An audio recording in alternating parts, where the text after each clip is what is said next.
is a war. It's happening now. It will decide the fate of humanity. The time to choose sides has come. We are the resistance. We are the InfoWar.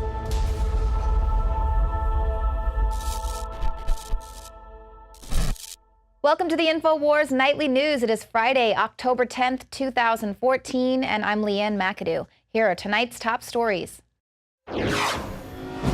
Tonight, what's happening to potential Ebola victims on America's border?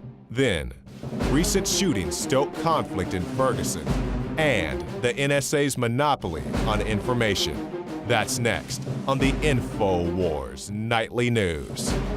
The NSA is there to kill freedom. The NSA is there to bring in Agenda 21. The NSA is there with these giant computer programs. A former Border Patrol agent has come forward to say that the CDC is working with Border Patrol authorities as well as the DHS to disappear potential Ebola victims who are attempting to cross the border into the United States. This Center for Disease Control and Prevention is in charge of the screening with the U.S. Public Health Service.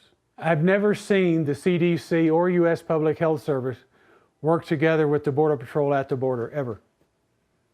The agents are telling us that they're seeing some people that are obviously sick with shivering type illnesses, with possibly dehydrating illnesses like diarrhea and vomiting. But those people are disappearing. We don't know what they have, where they're going, where they're taking them. Surely they're being quarantined somewhere. We just don't know where. And even the agents don't know what the diagnosis is of these illnesses. Now, that interview with Taylor, who is a 27-year Border Patrol veteran, actually took place in July, but coming up in the extended overdrive version of the show tonight for all of you Prison Planet subscribers, Paul Joseph Watson sits down and interviews Zach Taylor for an extended interview. But InfoWars has separately confirmed through additional sources that this process was ongoing even up until and through the aftermath of America's first case of Ebola, which occurred in Dallas just last week. Now, Dr. Edward Group spoke to senior Border Patrol sources at a recent medical conference who told him that teams of officials in hazmat suits and vans were involved in the operation. And here is Dr. Group speaking with Alex Jones on the Alex Jones Show today. Go through what the Border Patrol told you first, what these senior agents told you, and then get into the whole list. Well, what I was shown a video of the guy that was talking about what's going on down at the border, and these guys know and have connections down there. And what they're saying is that people are that anybody with Ebola-like They were confirming, Taylor. They were confirming that never before has the CDC and the National Institute of Health worked so closely with Border Patrol, and that they were down there grabbing individuals and putting them in vans and taking them to a quarantine location. And at that location, basically nobody knows where they were taking them to. Nobody knows what they're doing with them. I mean, are they trying experimental vaccines on them? Are they, taking their blood? Who knows what's going on? And we were initially called fear mongers for saying this, but now, yes, U.S. officials are warning that indeed Ebola could come into the U.S. through the open southern border. This is the head of the U.S. Southern Command, and it's the branch of the U.S. military that's responsible for all U.S. military activities in South America and Central America. And he says there is no way that we can keep Ebola in West Africa. If Ebola breaks out in Haiti or in Central America, I think it is literally Katie bar the door in terms of the mass migration of Central Americans into the United States. 68,000 children essentially wandered across our border this year. They get into the country pretty much unimpeded. So these populations will move to either run away from Ebola, or if they have been or in the fear of having been infected, to get to the United States will be taken care of. So that was the head of the U.S. Southern Command saying this is indeed a very serious issue. But now we've got a CDC that refuses to shut down flights. It doesn't recommend securing the border. Meanwhile, a man was pulled off a U.S. Airways flight for simply making a joke that he had Ebola. And of course, they entered in hazmat suits to remove this man. He's unidentified as of the time of this report, and he reportedly yelled, "I have Ebola and you are all screwed." And he is also thought to have shouted, "I've been to Africa," while coughing loudly. Obviously, he's making a very poor joke, but as you can see in the video, agents enter this plane in hazmat suits, full-on hazmat suits. The other passengers are giggling sort of nervously as they all record the incident. And after they took this man off of the plane, the rest of the passengers were held on that plane for 2 hours while he was inspected, and he was eventually given the all clear.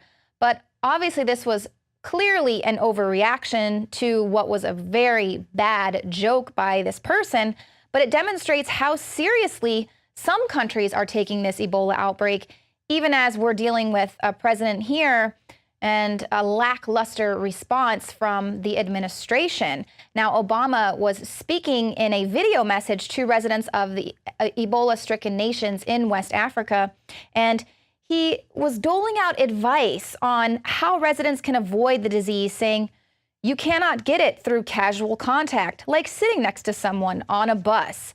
Now, this is completely contradictory to what the Centers for Disease Control is saying, and obviously those men entering the plane in hazmat suits, what they're saying, advising Americans who travel to the Ebola-stricken nations to avoid public transportation. In addition to telling travelers who begin to exhibit possible Ebola symptoms to avoid public transportation, the CDC says a person may contract Ebola if he or she spends a long amount of time within 3 feet of a person who is sick with Ebola. So obviously, these are some pretty ridiculous contradictions here. They're saying it's not airborne. You can't get it by sitting next to someone on the bus or by sitting next to someone on a plane.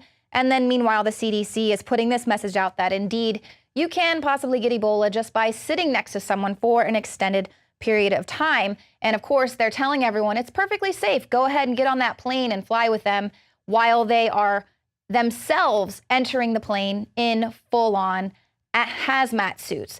Now, even though, once again, we recalled conspiracy theorists for reporting on the fact that thousands of coffin liners were purchased by the CDC years ago and they were being stored in Madison, Georgia, now the CDC has come out.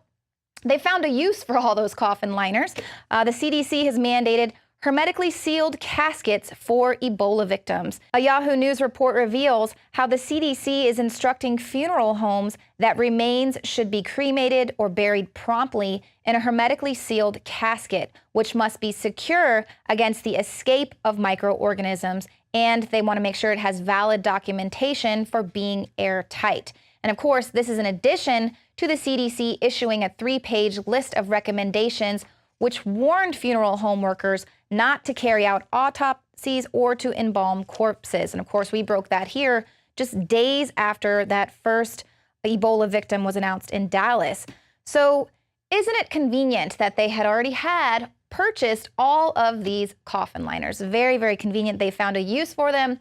Now it'll just be interesting to see what sort of a use they have for those really large ammo purchases that they really didn't have a very good and valid explanation for. Now, coming up, more violence is expected in Ferguson over the weekend. As organizers in Ferguson, Missouri are calling for a weekend of resistance, the state is once again activating the militarized police. Will we see some more confrontation? DNA Force. When cells become toxic, they die early and aging sets in. DNA Force. No one has put together a formula that focuses directly on brain health, nerve growth factors, and optimizing your cellular energy at the same time. Just one of the key compounds, BioPQQ, is backed by major clinical studies. DNA Force. We now have the synergistic solution. Secure your DNA Force today at InfoWarsLife.com or call toll-free 888-253-3139. DNA Force. The globalist social engineers are not just targeting us with propaganda. They are manipulating our genetics. We are being targeted at every level by estrogen mimickers that lower our testosterone and other hormones and natural compounds that the body needs. After consulting top doctors, nutritionists, pharmacists, and others, we have developed what I believe is the ultimate non-GMO organic super male vitality formula, sourced from powerful organic herbs and then concentrated for maximum potency. Super male vitality was developed to activate your body's own natural processes instead of using synthetic chemicals. Super male vitality by INFOWARS Life is so powerful that I only take half the recommended dose. For a limited time, we are offering 15% off Super Male Vitality at InfoWarsLife.com to introduce you to this powerful supplement. Visit InfoWarsLife.com today to secure your Super Male Vitality. InfoWarsLife.com. Should we expect more confrontation and violence in Ferguson, Missouri over the weekend? Activists there are calling for a weekend of resistance. Now, this is in the wake of another police killing of a black teenager. Now, the Ferguson October website states that the effort is intended to build momentum for a nationwide movement against police violence. They're going to have marches, teach-ins, panel discussions, and a candlelight vigil.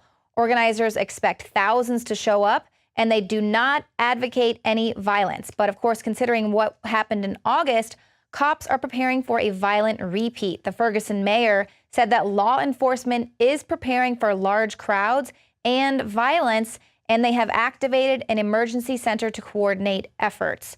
Now, last night, the streets of Ferguson, Missouri were literally on fire. Protesters there were calling for the death of Officer Darren Wilson. So these protests are already getting a little bit heated. The protesters there were vandalizing homes. They committed assaults, blocked traffic, and some reportedly threw knives at police. Now, this is after another black teen was shot on Wednesday. Now, details of this particular incident indicate that the shooting was justified. However, that didn't deter these particular crowds. Protesters were marching through wealthy white neighborhoods, according to a USA Today reporter. There's also pictures of them burning the U.S. flag. So basically, these people are very upset. They do not feel represented. They're very mad. And I guess without even hearing all of the details of this particular incident, people instantly took to the streets. It went on all through the night. Violence and unrest, of course, is not going to change anything until we get some new people in power. It's not going to be the path to find justice. And you're not going to find peace by creating the very injustice that you're fighting for. Now, Senator Rand Paul has visited Ferguson, Missouri today. He was there ahead of this fresh round of protests. This is the first potential 2016 contender to visit the city. And Paul met with civil rights leaders today and stated his concerns about long prison sentences for nonviolent crimes, the loss of voting rights for felons, and military programs to give unused equipment to local police departments. Paul said, "I wanted to find out what we could do to make the situation better." So it'll be interesting to see how these residents react to getting a chance to see a lawmaker who seems to have their back and be really concerned about the fact that the police here in America are being militarized. And of course, hopefully his visit will show them that people are listening. Lawmakers are ready to stand up and do something in the name of justice. And of course, Rand Paul is not going to be there race baiting like some of the other people who showed up promptly there in Ferguson. Coming up, even when the NSA releases information about itself, it still claims that that intel is classified. And then we're going to get to the bottom of all the weird perverts behind the Jennifer Lawrence nudie pics scandal. And then our own Paul Joseph Watson sits down and interviews Zach Taylor, former Border Patrol agent who warns about the potentiality of Ebola to cross the border. I began to get into iodine a few years ago because it was helping me and my family so much get healthy and detoxify. I believe our research is conclusive. This is the best iodine out there. And I know this for a fact. Nobody else has got iodine based on these pure crystals, ladies and gentlemen. For a limited time, experience the ancient power of Survival Shield X2. Take advantage of this unprecedented 30% off Super Detox Special at InfoWarsLife.com. Introducing the first proprietary oxygen-based intestinal cleanser, OxyPowder, backed by FDA-approved phase 1, 2, and 3 clinical trials. All the toxins from the air, the food, the water, ultimately ends up in the gut or affects the gut. Take your health into your own hands and start cleansing your body today with Oxy Powder. Secure your Oxy Powder today at InfoWarsLife.com. That's info